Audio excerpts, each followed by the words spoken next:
Hi friends, I am Joy Thalakkadan. My YouTube channel name Joy's kitchen. ഞാനിന്നിവിടെ cook ചെയ്യാൻ പോകുന്ന ഒരു അച്ചാർ, ഒരു പിക്കിള്. അതായത് ക്യാരറ്റും അതേപോലെ ചെറുനാരങ്ങയും കൂടി മിക്സ് ചെയ്തിട്ടുണ്ടാക്കുന്ന ഒരു അച്ചാർ. അപ്പോൾ ഇതെങ്ങനെ ഉണ്ടാക്കണമെന്ന് നമുക്ക് നോക്കാം. ഞാൻ അതിനാവശ്യമായിട്ട് ക്യാരറ്റ് ഇതേപോലെ നുറുക്കിയെടുത്ത കഷ്ണങ്ങളും അതേപോലെ ലൈം ഇതേപോലെ നുറുക്കിയെടുത്തതും വേണ്ട ഒരു എന്താ പറയുക, മീഡിയം രീതിയിൽ ഇതേപോലെ നുറുക്കിയെടുത്താണ്. ഒരുപാട് ഇതല്ല. ഒരു ലൈം ഞാൻ മുറിച്ച് കഴിഞ്ഞാൽ ഒരു 10-12 പീസ് കിട്ടാവുന്ന രീതിയിലാണ് നുറുക്കിയെടുത്തിരിക്കുന്നത്. വലിയ ലൈമാണ് കേട്ടോ. അപ്പം ഇത് രണ്ടും കൂടി ഒന്ന് മിക്സ് ചെയ്തിട്ട് അച്ചാർ എങ്ങനെ ഉണ്ടാക്കണമെന്ന് നോക്കാം. ഞാൻ അച്ചാറിന് വേണ്ടിയിട്ട് എടുത്തിരിക്കുന്നത് ഇഞ്ചി, ഇതേപോലെ വലിയ 3 കഷ്ണം ഇഞ്ചിയാണ്. ഇത് ഞാൻ തീരെ കുരുന്ന് ചോപ്പ് ചെയ്തെടുക്കുന്നില്ല, പക്ഷേ ഞാൻ മിക്സിക്കായിട്ടൊന്ന് ഒതുക്കി റെഡിയാക്കി എടുക്കുകയാണ്. അതേപോലെ ഇത്രയും വെളുത്തുള്ളിയാണ് ഞാൻ എടുത്തിരിക്കുന്നത്. വെളുത്തുള്ളിയെല്ലാം വിദേശത്തുള്ളതൊക്കെ വലിയ ടൈപ്പ് ചുളയാണല്ലോ. നമ്മുടെ നാട്ടിലെ പോലെ നാടൻ ചെറിയ ടൈപ്പ് കിട്ടില്ല. മുഴുത്ത 2 ഫുൾ കുടം വെളുത്തുള്ളിയാണ് ഞാൻ ഇതിനകത്ത് യൂസ് ചെയ്യുന്നത്. വേണ്ട ഇതേപോലത്തെ 2 വലിയ ഫുള്ള് ആണ് ഇതിനകത്ത് യൂസ് ചെയ്യുന്നത്. അതേപോലെ പച്ചമുളക്, ഇത്രയും പച്ചമുളക് എടുത്തിട്ടുണ്ട്. പഴുപ്പുള്ള പച്ചമുളകാണ്. അച്ചാറിന് പ്രശ്നമില്ല, ഏതാണെങ്കിലും യൂസ് ചെയ്യാൻ കുഴപ്പമില്ല. അപ്പോൾ ഞാൻ ഇഞ്ചിയും ഈ വെളുത്തുള്ളിയും ചെറുതായിട്ടൊന്ന് മിക്സിക്കകത്തിട്ട് ഒതുക്കിയെടുക്കുന്നുണ്ട്. അപ്പോൾ പെട്ടെന്ന് അതിനകത്ത് ആഡാവാനായിട്ട് എളുപ്പമാണ്. അതേപോലെ തന്നെ പച്ചമുളക് അരിഞ്ഞെടുക്കുന്നുണ്ട്. പിന്നെ കുറച്ച് വെളുത്തുള്ളിയുടെ തൊലിയും കൂടി അതിനകത്തേക്ക്, അത് ജസ്റ്റ് ആഡ് ചെയ്യുന്നുള്ളൂ, ഒന്നും അരയ്ക്കുന്നൊന്നുമില്ല, വെറുതെ ഇടുന്ന. അപ്പം പിന്നെ കുറച്ച് വേപ്പിലയും. അപ്പോൾ ഞാനിത് എങ്ങനെയാണ് കുക്ക് ചെയ്യണമെന്ന് നോക്കാം. അങ്ങനെ നമ്മൾ ക്യാരറ്റും ചെറുനാരങ്ങയും കൂടിയുള്ള അച്ചാർ ഉണ്ടാക്കാൻ പോകണം. അപ്പോൾ അതിനാവശ്യമായിട്ട് കുക്ക് ചെയ്യാനായിട്ട് ഒരു പാൻ ഞാൻ വെച്ചിട്ടുണ്ട്. വലിയ പാനാണ്, കാരണം ക്വാണ്ടിറ്റി കൂടുതലുള്ളതുകൊണ്ട്. അപ്പോൾ ഞാൻ പാനിലേക്ക് ഓയിൽ ആഡ് ചെയ്ത് കൊടുക്കുകയാണ്.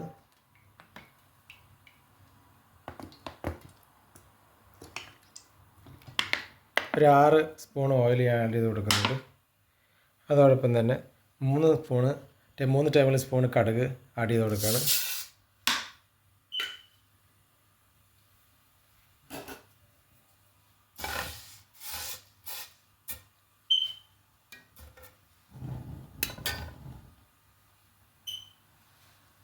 അങ്ങനെ കടുക് എല്ലാം പൊട്ടി തുടങ്ങിയിട്ടുണ്ട്. അപ്പോൾ ഞാൻ ഈ കടുക് ഇതിനകത്തേക്ക് ഇത്രയും ഒരു 200 ഗ്രാം പച്ചമുളകുണ്ട്. ഇതേപോലെ ഞാൻ അരച്ച് വെച്ചത്, അതിൻ്റെ ഒപ്പം മത്തമുളകും ഉണ്ട്. അതൊക്കെ കൂടി ഇതിനകത്തേക്ക് ഞാൻ ആഡ് ചെയ്യാണ്. അതുപോലെ തന്നെ വേപ്പിലയും വെളുത്തുള്ളിയുടെ തൊണ്ട് കുറച്ചും കൂടി ഇതിനകത്തേക്ക് ആഡ് ചെയ്യാണ്.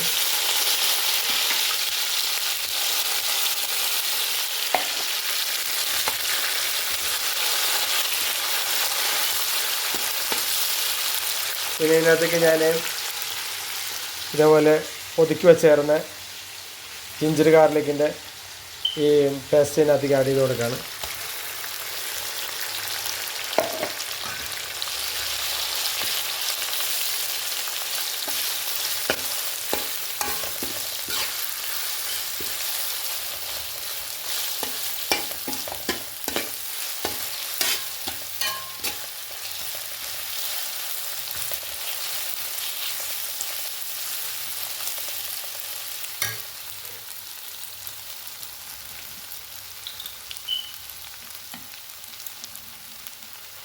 കുറച്ചുകൂടി ഓയിൽ ആഡ് ചെയ്ത് കൊടുക്കുകയാണ്.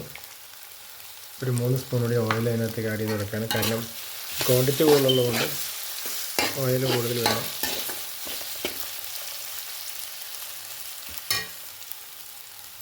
ഇപ്പോൾ ഇഞ്ചി, പച്ചമുളക്, വേപ്പില എല്ലാം റെഡി ആയിട്ടുണ്ട്. അപ്പോൾ ഞാൻ ഇതിനകത്തേക്ക് ഒരു 4 ടേബിൾ സ്പൂണ് ചില്ലി പൗഡർ അതിനകത്തേക്ക് ആഡ് ചെയ്യാണ്.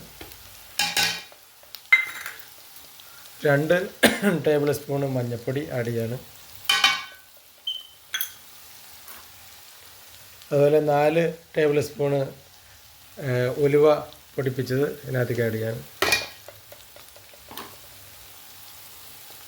2 ടേബിൾ സ്പൂണ് LG കായം ഇതിനകത്തേക്ക് ആഡ് ചെയ്യാണ്.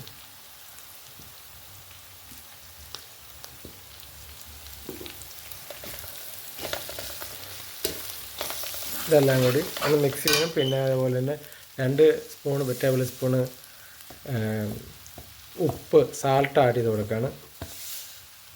കായം 2 ടേബിൾ സ്പൂൺ ആയിട്ടാണ് ഞാൻ ആഡ് ചെയ്തേക്കുന്നത്. അതേപോലെ ഓയിൽ ഓൾറെഡി 1/2 ലിറ്റർ ആയിട്ടുണ്ട്.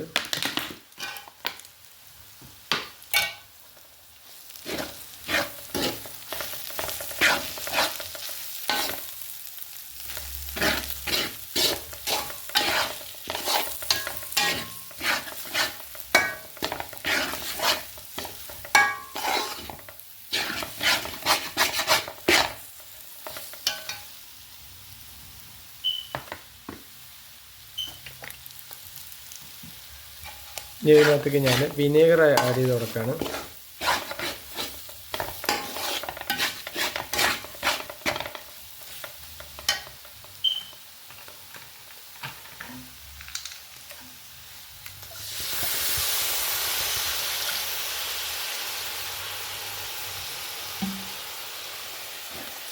ഇതിപ്പോൾ ഒരു 400 ഗ്രാം വിനീഗർ ഇതിനകത്തേക്ക് ആഡ് ചെയ്തിട്ടുണ്ട്.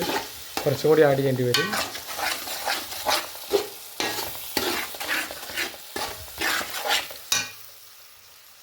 ഇത് ഞാൻ ഇതിനകത്തേക്ക് പാനിലേക്ക് ക്യാരറ്റ് അരിഞ്ഞ് വെച്ചിരിക്കുന്നത് ആഡ് ചെയ്യണം.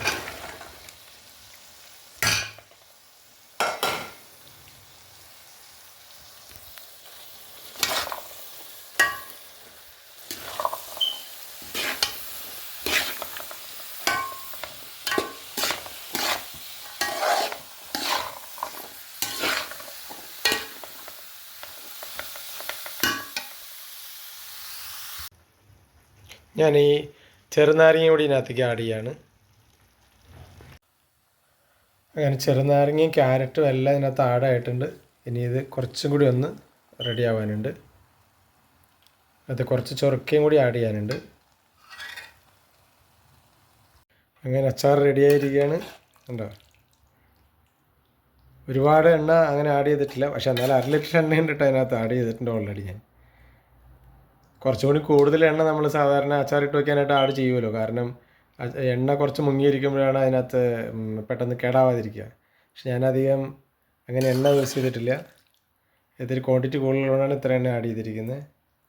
കണ്ടോ, നല്ല ടേസ്റ്റോടുകൂടിയുള്ള അച്ചാറല്ലേ. നല്ല കളർഫുള്ളും വളരെ ടേസ്റ്റിയും നല്ല ഭംഗിയും എല്ലാം കൂടി. അതുപോലെ നിങ്ങൾക്കും ഈസി ആയിട്ട് അച്ചാർ ഉണ്ടാക്കാവുന്നതാണ്.